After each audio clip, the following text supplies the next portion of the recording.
और ईरान पर हमला ट्रंप के लिए रणनीतिक और कूटनीतिक मोर्चे पर गलती साबित हो रहा है। ट्रंप अपने ही बिछाई गई बिसात में उलझ गए, लेकिन यह युद्ध के असर का वो हिस्सा है जो आशंका पर आधारित है, जबकि ईरान का एक दावा बता रहा है कि ट्रंप के युद्ध छेड़ने के फैसले ने पूरी अमेरिकी सेना और उनकी रिसर्च टीम के लिए संकट पैदा कर दिया है। खबर यह है कि अमेरिका के कई सीक्रेट और घातक हथियार ईरान में गिरे तो सही, लेकिन उनमें विस्फोट नहीं हुआ और अब ईरान उन्हें हासिल कर चुका है। लेकिन इससे होगा क्या?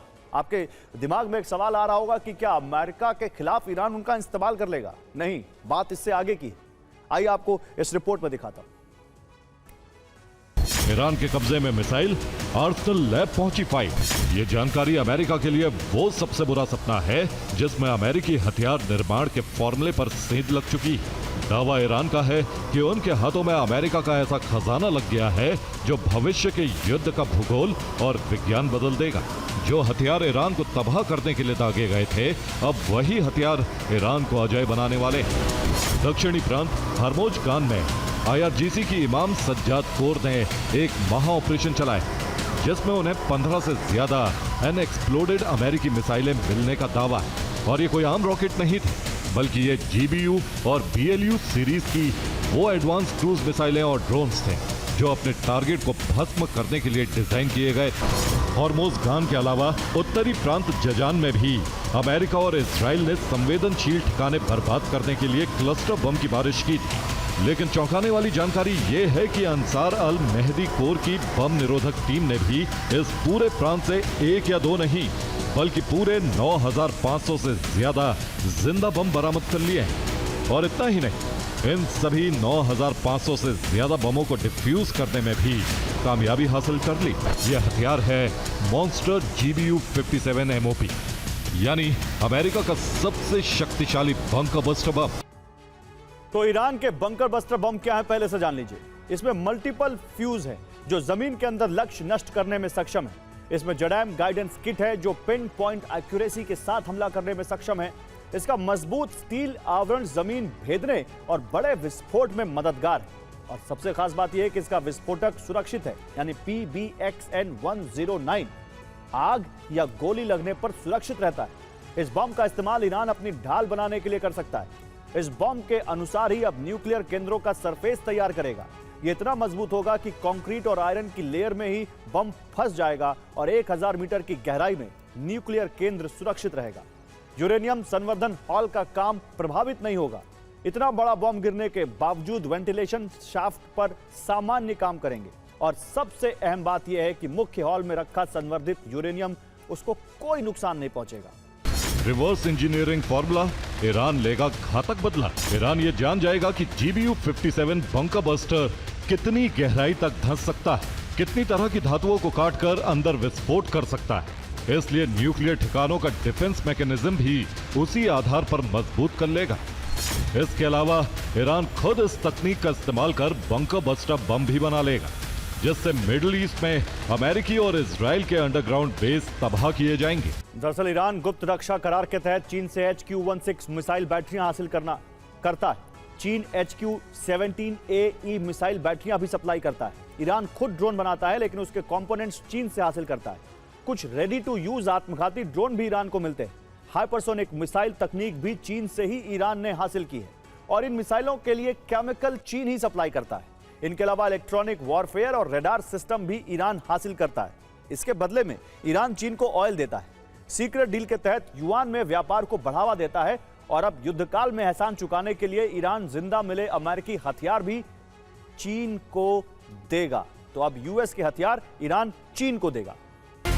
और कूटनीतिक जानकारों का मानना है कि इस एहसान के बदले ईरान GBU 57 बम चीन को दे सकता है। अमेरिकी क्रूज मिसाइलों का ब्लूप्रिंट भी चीन को सौंपा जा सकता है। तो अमेरिका और ईरान के बीच बातचीत अटकी हुई है। दोनों ओर से डिप्लोमेसी जारी है। ट्रंप ने साफ कर दिया है कि अमेरिका बातचीत की गेंद ईरान के पाले में छोड़ रहा है। अगर ईरान को जरूरत है तो फोन करे और अपना प्रस्ताव रखे। उधर ईरान ने पाकिस्तान के जरिए अपना नया प्रस्ताव अमेरिका को भेज दिया है। ईरान का मकसद फिलहाल होर्मुज पर कब्जा जमाए रखना और परमाणु मुद्दे को टालकर अपनी आर्थिक और सैन्य घेराबंदी को खत्म करना है। ईरान के विदेश मंत्री ने कहा है कि परमाणु मुद्दे पर बाद में बातचीत हो सकती है।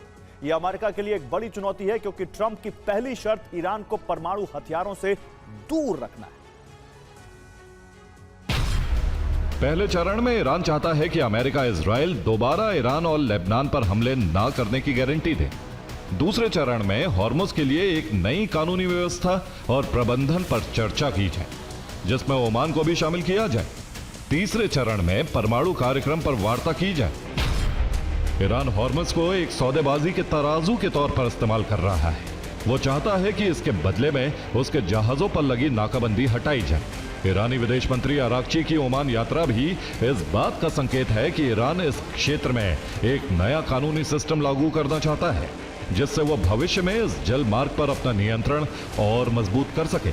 ईरान हॉर्मुज पर टोल को अंतर्राष्ट्रीय मान्यता दिलाना चाहता है और इसे ओमान के साथ साझा करना भी चाहता है। अमेरिका के पास तेहरान की शर्तों को स्वीकार करने के अलावा कोई विकल्प नहीं है। अमेरिका को समझदारी से काम लेना चाहिए।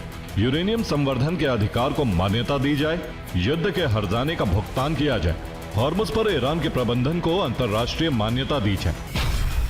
पाकिस्तान बातचीत के लिए एक उचित मध्यस्थ नहीं है।